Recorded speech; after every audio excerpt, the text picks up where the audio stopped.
Одним из самых ярких, самобытно мыслящих ученых Якутского государственного педагогического института, благодаря профессиональной деятельности которого формировались лучшие традиции академической школы в области русской филологии, в непростые, порой противоречивые 30-е годы прошлого века был Теодор Абрамович Шуб.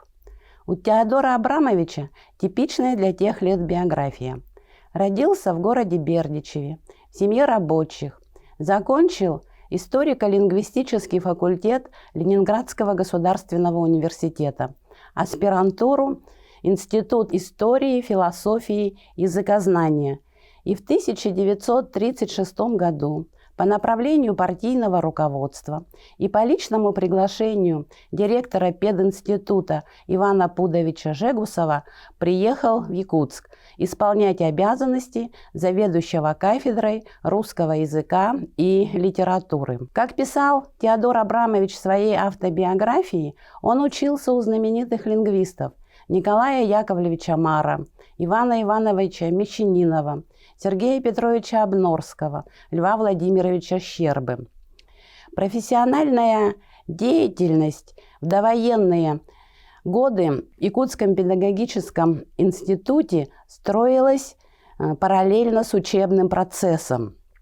Теодор Абрамович сразу же начал руководствоваться традициями Ленинградской лингвистической школы, которая в те годы находилась под влиянием яфетического учения о классовой природе языка академика Мара и отличалась структуралистским характером. Теодор Абрамович начал читать ведущие фундаментальные лингвистические курсы: историю языка, историческую грамматику, общее языкознание, теорию языка, диалектологию, современный славянский язык и старославянский язык.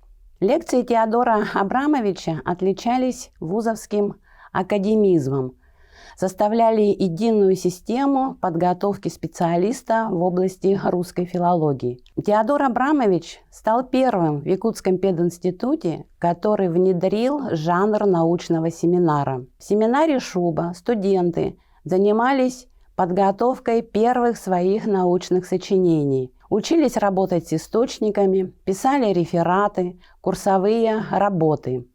Самым любимым курсом Теодора Абрамовича был курс старославянского языка. Старославянский язык – это объективно трудный курс, а в 30-е годы прошлого века дело усугублялось еще и тем, что не было учебников, учебных пособий, не было классической и никакой другой литературы по старославянскому языку. Поэтому в 1939 году Теодор Абрамович издает репринтным способом конспект своих лекций. Надо сказать, что, читая курс старославянского языка, Шуб потихоньку стал отходить от маризма. При попытке применить классовую теорию развития языка курс рассыпался, терял свою предметную основу, а при использовании классических методов сравнительно-исторического языкознания вновь выстраивался в нужном русле. В своей тетради, первой и единственной, сохранившейся в научной библиотеке Северо-Восточного федерального университета, Теодор Абрамович писал, что ныне старославянизмы осознаются нами как архаизмы и используются только при локализации образа. Например, пророк Пушкина, хирургия Чехова, рассказы Лескова. Очень много старославянизмов функционирует в русском языке как очень русский признак, писал Теодор Абрамович в своей тетради. Несмотря на то, что этот конспект лекций был очень краток, в нем нашли отражение все основные разделы курса: морфология, фонетика, лексика, роль старославянского языка в судьбе русского литературного языка. Наряду с повседневными хлопотами Теодор Абрамович в 30-е годы активно занимается научными исследованиями. Он завершает свою диссертацию, которая посвящена изучению функционирования в русском языке союза «ибо» и выходит на изучение целеполагания и причинности в современном русском языке. Надо сказать, что диссертация Теодора Абрамовича до сих пор не потеряла своей актуальности. Она удивляет современных читателей не только богатством и объемом изученного материала, но и наличием актуальных идей, которые применимы в современном языкознании. В военном 1941 году Теодор Абрамович успешно защищает кандидатскую диссертацию. В 1942 сразу же получает звание доцента по кафедре и получает назначение заместителем директора Якутского педагогического института по учебной и научной части. В 1944 году Теодор Абрамович становится заместителем ответственного редактора первого выпуска ученых записок Якутского педагогического и учительского институтов. С приходом Теодора Абрамовича много времени и сил было уделено организации учебного процесса. Лекции и семинары стали основной формой образовательной деятельности. Появились зачетки, студенческие билеты. Экзамены было принято принимать комиссией, ведущий преподаватель и заведующий кафедрой, что, по мнению Теодора Абрамовича, приводило к большей объективности оценки знаний студентов. Одной из главных задач заведующего кафедрой Теодор Абрамович считал работу по повышению квалификации преподавателей кафедры. Преподаватели кафедры получили возможность участвовать в работе конференций, организуемых ведущими лингвистическими и литературоведческими центрами Советского Союза. Много времени и сил уделяется общественной работе. Главная задача отделения русского языка и литературы – это повышение общего уровня владения русским языком трудящихся, партийной элиты, всех желающих. Преподаватели кафедры в 30-е, военные 40-е и после работают на различных курсах. Теодор Абрамович сам читает лекции по культуре русской речи, по актуальным проблемам русского языка, по трудным вопросам русской орфографии и пунктуации. Одновременно с научной и преподавательской деятельностью Теодор Абрамович очень много внимания уделял русским старожильческим говорам, которые функционировали на территории Якутии.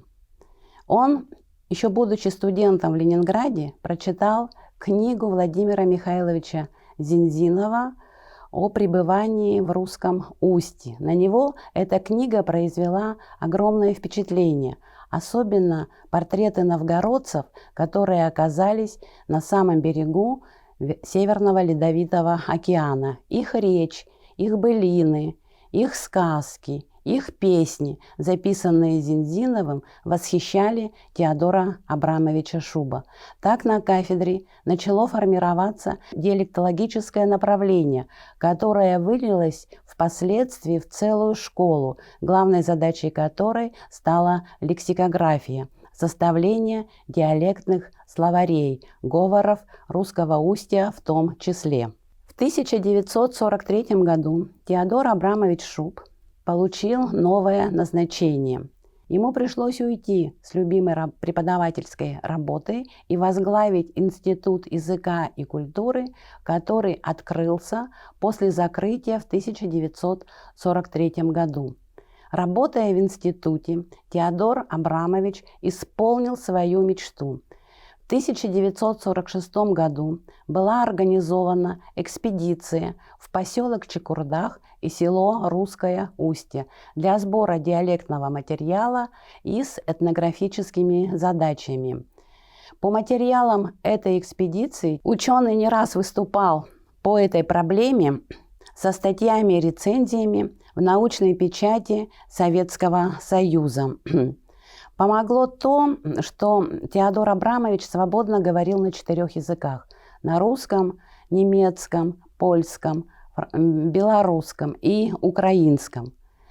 Ценность материалов собраны экспедицией под руководством Теодора Абрамовича Шуба, заключается в том, что они позволяют проследить изменения в грамматике, семантике, употребление слов или отсутствие таких изменений со времени предполагаемого заселения низовья Индигирки старожильческим русским населением.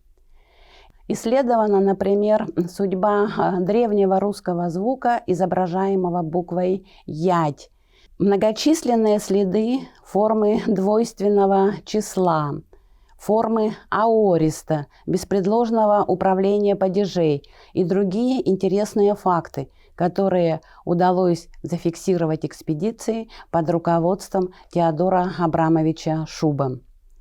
Можно сказать, что в якутской русистике началось активное исследование проблем региональной лингвистики. В 1945 году Теодор Абрамович Шуб был награжден медалью за доблестный труд в годы Великой Отечественной войны. 3 раза Теодор Абрамович писал заявление с просьбой разрешить ему выезд на учебу в докторантуру. И, наконец, в 1948 году он такое разрешение получил. Теодор Абрамович уехал из Якутска, стал работать доцентом, а впоследствии и деканом литфака Российского государственного пединститута имени Александра Ивановича Герцена. Таким образом, в результате научно-педагогической деятельности Теодора Абрамовича Шуба в Якутском пединституте появилась прекрасно работающая кафедра, сформировались научные направления, заложены основные ориентиры становления и развития якутской русистики, особенностью которой сразу стало внимание к семантике функционирования языковых единиц. Определена вузовская методология преподавания фундаментальных лингвистических дисциплин на долгие годы вперед. Сформирован интерес к динамике языковых процессов в связи с изучением русских старожильческих говоров и определились основные черты дальнейшей деятельности в области теоретической русистики в Якутии. Спасибо.